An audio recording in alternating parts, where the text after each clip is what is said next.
Hello, Richardson ISD. In early December, the CDC issued updated quarantine guidelines for people who have been exposed to a positive case of COVID-19, and these updated federal guidelines directed us to check with our local public health authorities, which in our case is the Dallas County Health and Human Services.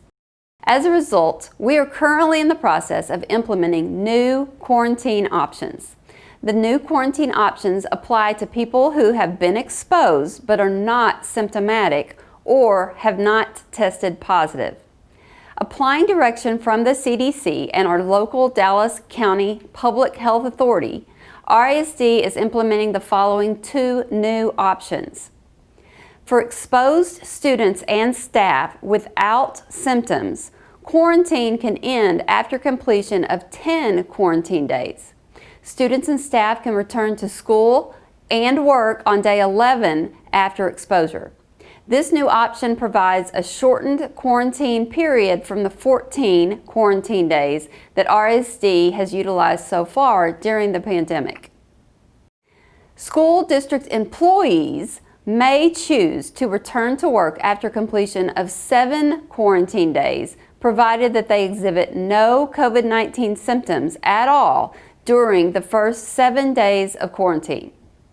Additionally, employees may choose to return to work if they receive a negative PCR test that was administered between days 5 through 7 from the date of exposure.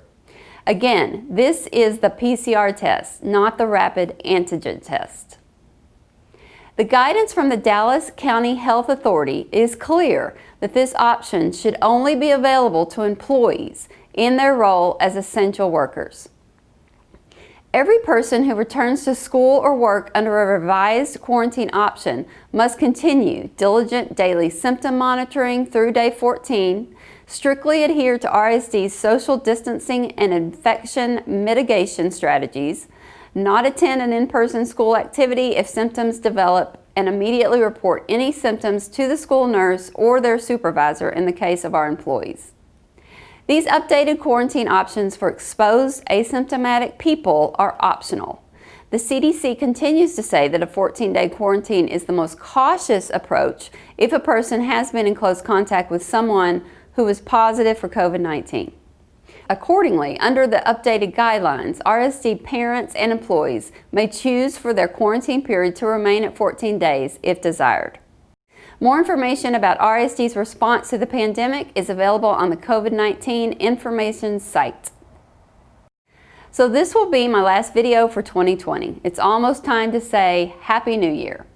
We could have never predicted the events of 2020, but as each new crisis or situation presented itself, the wonderful employees in Richardson ISD and the Richardson community came together to solve unprecedented problems, to care for families in indescribable ways, and to ensure that our student needs were met. And for this, I share with our awesome school board, who this past Monday endorsed a recommendation to reward our full-time allocated employees with a $750 retention stipend, or $375 for part-time. I join with them in saying thank you. Thank you to our school board also for their giving hearts and their unfailing service to our district. We all can't begin to express the gratitude we feel when thinking of our nurses serving on the front lines, food service employees preparing meals, transportation employees delivering meals and students, teachers pivoting from classroom to online learning, all of the people working in office or aide positions, administrators holding it all together, and just everyone who has an RISD.org email address. Every department had to make extreme adjustments this year while keeping the health and safety of our students and staff at the forefront. And that priority, the health of our students and staff, will remain as we move into next year, and hopefully we will see the end of this pandemic. Over the break, please take safety seriously. Be safe if you travel and be safe if you gather. And however your family celebrates this holiday, please enjoy. On behalf of everyone in Richardson ISD, our school board, our teachers, our staff, and from me, I wish you happiness and good health, and I extend my heartfelt appreciation for the gift of serving our students, families, and our community.